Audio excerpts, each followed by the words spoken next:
Selamat datang kembali, selamat bergabung dengan Terbitlah Terang. Kali ini episode yang ke-15. Terima kasih untuk semua dukungan dan perhatian untuk kami.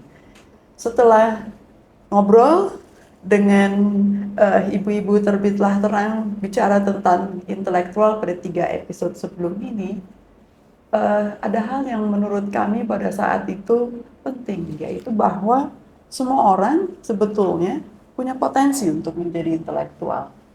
Jadi sekarang kita ingin membicarakan, jadi bagaimana menjadi intelektual. Masing-masing dari kami punya pengalaman yang berbeda, yang unik barangkali, yang pada akhirnya mengantar kami menjadi profesional, di mana intelektual itu penting jadinya. Nah, bersama saya hari ini, ibu-ibu Terbitlah Terang, saya ingatkan lagi, Linda, Melanie, Sulis, Dani, Nana. Kami akan bergantian bercerita tentang pengalaman pribadi yang merupakan pengalaman intelektual, yang mungkin mengubah, menjadikan pengalaman itu sebagai sesuatu yang baru, sesuatu yang ternyata memerlukan kehadiran penuh dari pikiran, jiwa, dan seterusnya. Kita tidak hanya seeing something, but looking. Kita tidak hanya hearing something, but listening.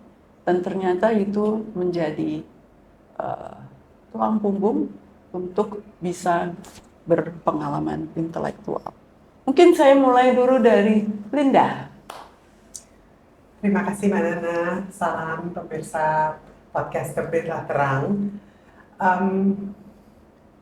Saya ingin bercerita mengenai masakan. Ini ada bolu kukus. Ini adalah resep dari nenek saya, jadi saya punya resep.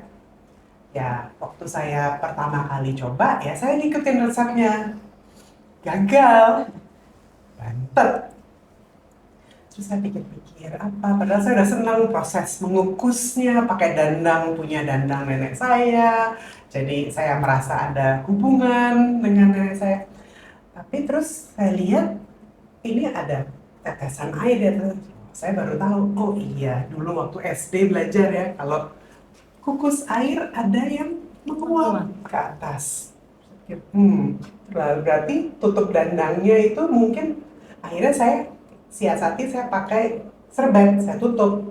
Jadi harapannya ketika uapnya naik, terserap. Puji syukur begitu pakai teknik ini, jadi gitu. Tapi mungkin juga jadinya nggak merekah apa. Jadi ya akhirnya ya seperti proses waktu saya belajar menari, semua tuh diulang-ulang berkali-kali. Juga akhirnya saya tahu bahwa kalau telur itu nggak boleh langsung dari lemari es, telurnya harus ditaruh suhu ruangan dulu. Jadi banyak sekali, maksudnya ketika saya ingat-ingat lagi, ternyata resep yang mungkin juga udah melalui proses trial and error, itu pun ternyata kita masih harus mencoba mengamatinya dengan seksama, mempelajari lagi secara kritis apa yang berjalan, apa yang tidak, sehingga akhirnya jadilah bolu kukus andalan keluarga ini. Mantap. Gitu. Mantap. Wow. Yang rasanya enak sekali. Enak banget. Berarti semua resep itu seperti itu ya, kurang lebih. Nggak ada resep yang langsung bisa dipraktekkan tanpa tadi. Terima kasih banyak Linda. Jadi saya pikir apapun juga bisa kita jadikan pengalaman intelektual ya, sepanjang pikiran hati kita hadir, kritis terhadap apapun juga, dan bahkan jadinya ada hal yang baru ya, ada pengembangan berikutnya kan, yang ya itu, jadi intelektual itu nggak sesuatu yang final begitu selalu. Mendengarkan masukan orang, bahwa saya juga tahu bahwa telur itu sebaiknya jangan langsung dari lemari es, tuh dikasih tahu orang. Jadi ya kita mendengarkan hal-hal sehari-hari menjadi sesuatu yang istimewa ketika kita betul-betul memaknainya. Ya. Keren. Oke, Terima kasih. Berikutnya saya nyebrang ke sana, Mbak Dani. Oh, oke. Mbak Dani punya cerita apa yang bisa kita jadikan pengalaman intelektual yang kita juga ikut belajar? Oke. Bukan karena saya ahli serangga ya, ahli lagi. Bukan karena saya orang belajar serangga, tapi memang ternyata pengalaman saya yang menurut saya bisa saya share hari ini itu adalah memang tentang serangga ya, itu tentang warung coklat. Jadi once upon a time tahun 1972, saya nggak tahu kenapa tapi itu terpatri dalam otak saya. Saya baca Kompas ketika itu dan waktu itu ada headline besar bahwa oh ada hama baru di Indonesia namanya warung coklat. Ini adalah hama yang tadinya bukan hama di Indonesia tapi ternyata sekarang menyerang padi. Gitu. Dan waktu itu saya mikir hama baru. Jadi kalau nggak salah ya was a long time ago. Jadi saya masih kecil waktu itu ya. Kalau nggak salah sih waktu itu dikatakan memang hama baru masuk ke Indonesia. Tapi kemudian setelah beberapa saat ada lagi headline yang sama, yang headline tentang warung coklat yang mengatakan bahwa oh ini ternyata bukan hama baru masuk Indonesia, tapi ini adalah serangga yang dari dulu ada di Indonesia, yang dulu tidak mengganggu pertanian, tidak mengganggu padi, sekarang berubah menjadi hama. Nah, ketika itu di dalam koran itu ditulis rupanya sudah ada perubahan ekologi. Nah, waktu itu. Terus saya waktu itu masih kecil kan, I was 12 years old, 11 gitu ya. Apa itu ya? Jadi kemudian saya cari tahu, masih ekologi, oh itu lingkungan, lingkungan memang bisa berubah gitu. Jadi memang ada ketertarikan terhadap hal-hal yang terkait dengan lingkungan early on in my life. Dan kemudian yang saya rasakan ya ketika saya tidak tahu sesuatu, kemudian ternyata saya itu mencari sendiri. Nah ini saya nggak tahu datang dari mana. Mungkin karena dari kecil suka baca buku aja ya dan my favorite book itu kan Winnie the Pooh ya. Jadi kalau ngeliat Winnie the Pooh itu kan selalu suka mikir ya. Jadi mungkin jangan-jangan dari cerita-cerita seperti itu kita terbentuk curiosity ya, sehingga melihat sesuatu yang kita nggak tahu, kemudian kita yang mencari tahu itu. Jadi pengalaman masa kecil kalau saya Mbak Nana. Makasih Mbak Dani. Dan pengalaman yang ditindaklanjuti dengan bertanya ya dan mencari tahu begitu kan. Dan membaca rasanya itu jadi salah satu elemen penting ya dalam penting. membangun curiosity itu membaca. Dan membaca juga mudah-mudahan tetap menjadi kegemaran orang ya hari ini. Nanti kita pasti bisa nyambung lagi ketika kita bicara soal lingkungan. Soalnya lingkungan itu kan ada lingkungan alam, tapi juga ada lingkungan yang sifatnya apa? Karena relasi ya, sosial begitu. Mungkin dari sini saya nyebrang lagi ke sebelah kiri saya, Pak Melani. Ada cerita apa Mbak Mel yang kira-kira membantu Mbak Mel untuk membangkitkan semangat berpikir, sesuatu yang intelektual gitu? Sebetulnya terkait dengan dua ini tadi ya. Wah, Pertama tentang bertanya dan melihat ketidaknyambungan antara teori dan praktek. Yang kemudian membuat kita, lalu bagaimana ya? Mengapa gitu ya? Lalu tentang membaca. Jadi membaca, menulis sudah bagian dari apa yang saya tekuni karena saya sastra dan saya belajar membaca banyak karya sastra. Nah, tapi ketika saya membawa buku masuk ke kampung, disitulah momen ketika saya tiba-tiba menyadari bahwa literasi yang sekarang banyak dibicarakan itu tidak begitu sederhananya seperti menaruh sebuah buku di satu masyarakat, lalu terjadilah apa yang disebut literasi. Saya belajar banyak dari situ.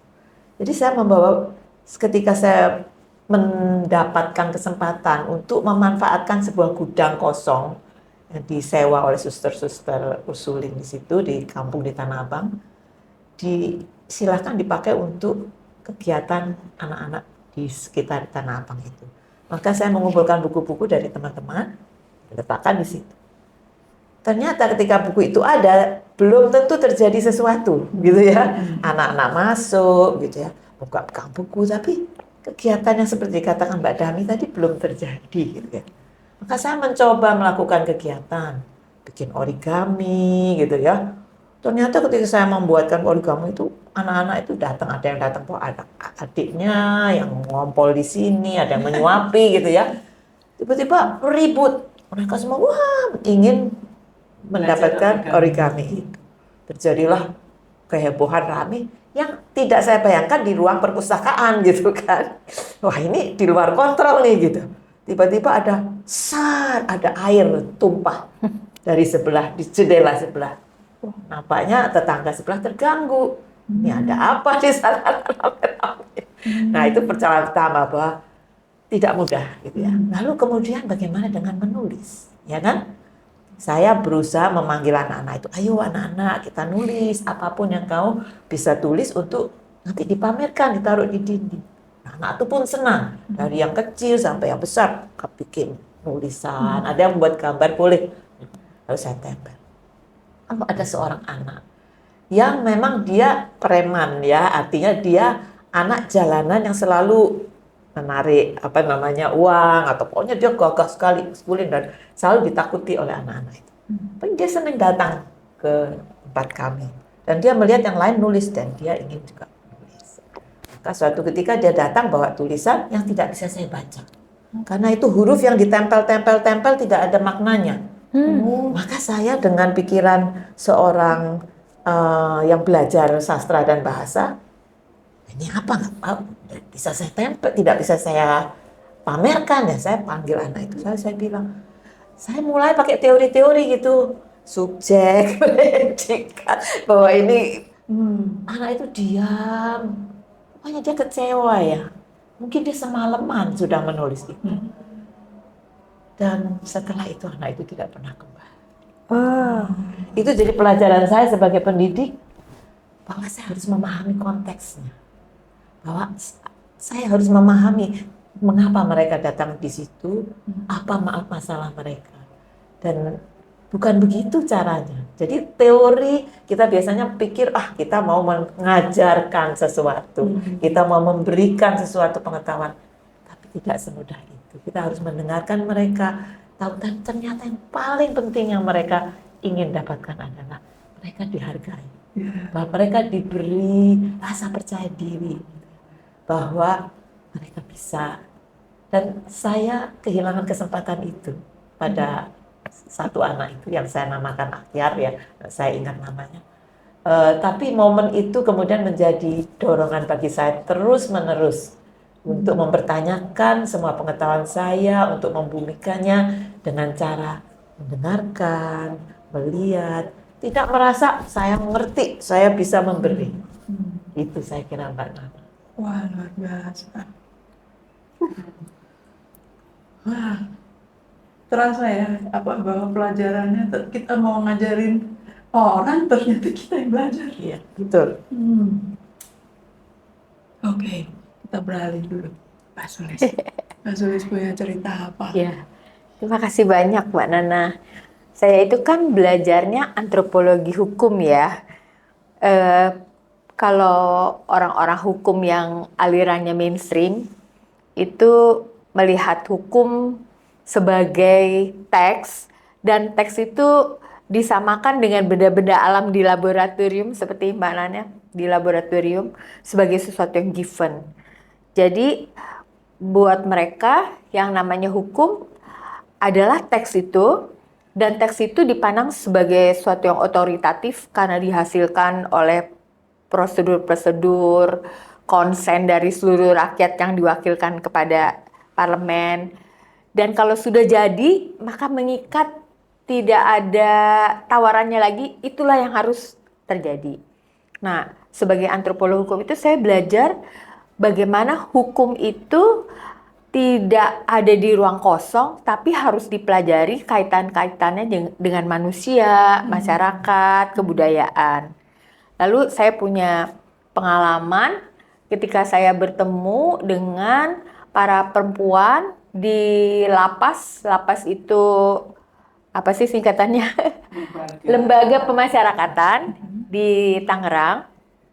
Banyak di antara mereka itu masuk ke lapas karena tuduhan-tuduhan, dakwaan terkait dengan narkotika. Jadi di antara mereka ada yang dihukum mati juga. Dan secara hukum memang ada berita acara polisi, ada buktinya, ada tuduhan jaksa, ada pasalnya. Jadi buat mereka itu selesai melakukan tindak pidana mengedarkan narkoba, atau bahkan juga yang mengkonsumsi narkoba saja tidak dikirim ke rehabilitasi, tapi banyak yang di penjara juga. Nah, saya itu mewawancarai mereka,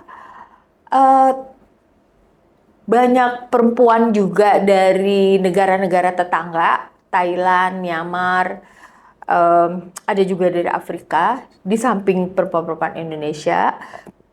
Ternyata mereka adalah korban trafficking, atau korban perdagangan orang yang dijadikan pengedar narkoba. Jadi kalau orang di traffic itu bisa dijadikan pekerja seks, pengedar narkoba, slave, berkedok buruh migran, dijadikan pengemis, atau sindikat jual beli organ tubuh ya. Nah, jadi saya fokus ke yang pengedar narkoba itu karena atribut-atribut dari perdagangan orang saya temukan. Cara mereka direkrut dengan tipu daya segala macam, lalu cara mereka dipersiapkan untuk tunduk pada para pelaku yang sesungguhnya. Mereka dibikin jatuh cinta, dibikin jadi istri, jadi lover, dan seterusnya. Sehingga mereka tunduk, dan kalau mereka udah tunduk itu, mereka disuruh tuh mengedarkan narkoba. Sampai ke luar negeri juga oleh pacar-pacarnya tuh ini suaminya itu. Setelah itu nanti kalau mereka di luar negeri, kenapa harus dibawa ke luar negeri? Supaya mereka terisolasi dari budayanya, nggak bisa minta tolong, nggak ngerti bahasanya gitu kan.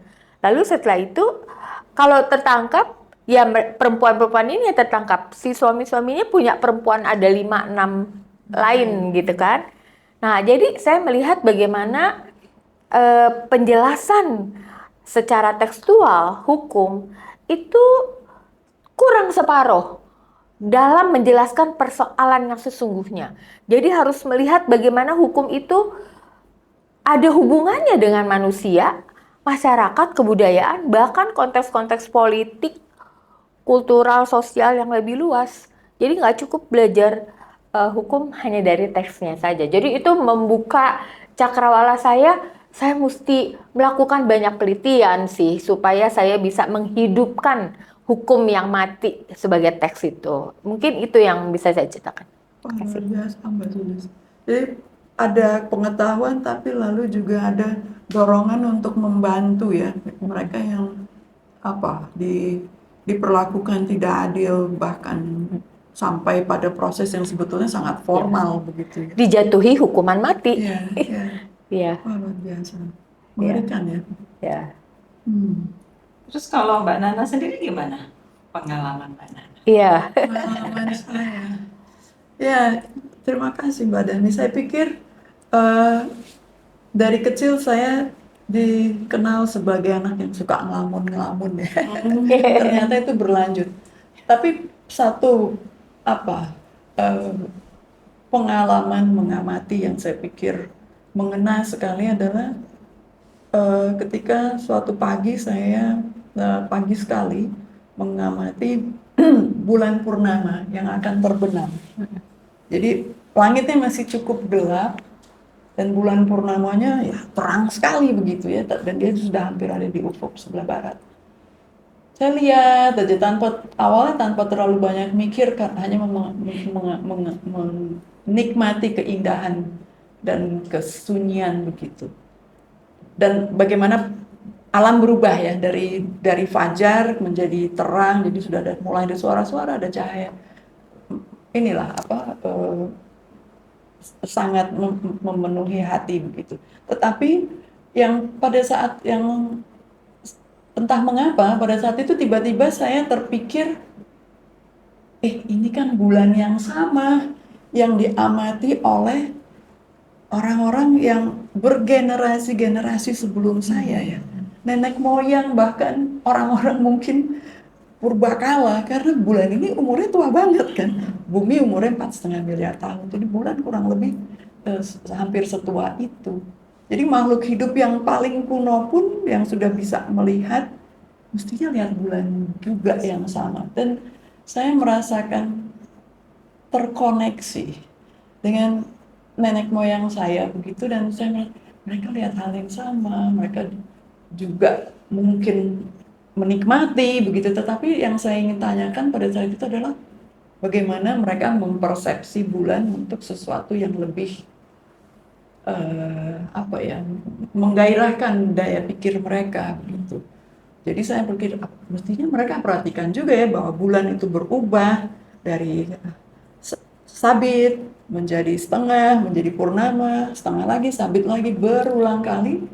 Dan mungkin karena itulah kemudian mereka menggabungkannya dengan tampilan di bumi, musim, dan seterusnya yang kita kemudian kenal dengan apa? Kalender ya. Jadi saya pikir manusia itu tumbuh dan berkembang karena dia mau tahu, dia mau tanya gitu ya. Curiosity. Curiosity dan mengamati. berpikir, bertanya, dan saya pikir wah, kalau apa yang saya ketahui sekarang nggak terlalu banyak berbeda dengan apa yang nenek moyang saya ketahui. Kemajuan apa gitu yang saya telah buat pada diri saya, dan jadi saya langsung mikir penting banget ya ternyata bertanya, penting banget untuk memperhatikan dengan seksama ya, dengan kerendahan hati untuk mau bertanya, dan bertanya yang jelas, sebab kalau bertanyanya nggak jelas juga mungkin jawabannya jadi membingungkan. Mungkin itu pengalaman kecil saya waktu melihat bulan. Bagus ya. Jadi melihat relasi ya, bulan. Kalau orang zaman dulu bulan dikaitkan dengan musim tanam gitu ya, dan sebagainya. Rasi bintang begitu kan. Ya. Jadi pengalaman kita ternyata apakah itu pengalaman yang tadi ya sulit gitu, pengalaman masa kecil membaca yang reflektif, pengalaman berinteraksi langsung, pengalaman di rumah gitu ya, ternyata sepanjang itu kita hadir gak ada yang gak bermanfaat ya. Dan ternyata itu bisa berlanjut, ternyata nggak berhenti di situ ya.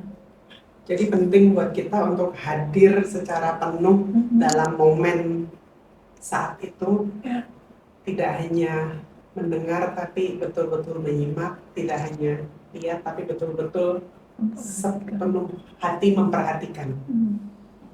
Dan mempertanyakan. Ya, dan bertanya. Ya. Secara kritis diri kita sendiri juga. Iya. Tapi di zaman ini susah banget ya, karena so many distraction kan ya. Jadi kita kayaknya gini, tapi kita sebenarnya nggak ngeliat gitu ya, karena our brains ada di tempat yang lain. Jadi gimana untuk menjaga kita tetap bisa tadi mindful, hadir penuh? Gimana caranya? Nah, itu yang saya pikir barangkali kita perlu fokus ya pada suatu konteks spesifik, suatu permasalahan yang kita pikir kita bisa elaborasi dengan lebih dalam, dan ada kesempatan untuk bisa curhatnya itu ya, berdialog diskusinya, ya.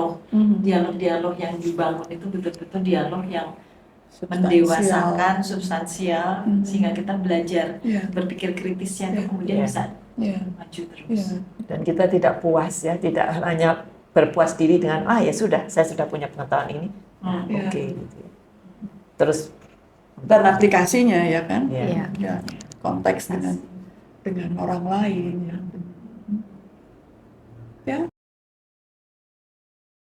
Ya, belajar dengan kesalahan ya, dari kesalahan-kesalahan juga. Iya. Baik. Oke. Jadi ini mengakhiri podcast kita. Saya pikir kita masih punya banyak sekali yang perlu kita bahas, tapi saya pikir kita sudah mulai dengan sesuatu yang membuat kita bisa berdiri duduk dengan lebih mantap untuk bisa melanjutkan pembicaraan kita di podcast berikutnya. Jadi terima kasih banyak untuk semua perhatian. Terima kasih banyak ibu-ibu. Kita lanjut nggak lama lagi. Terima kasih. Sampai ketemu. Ketemu.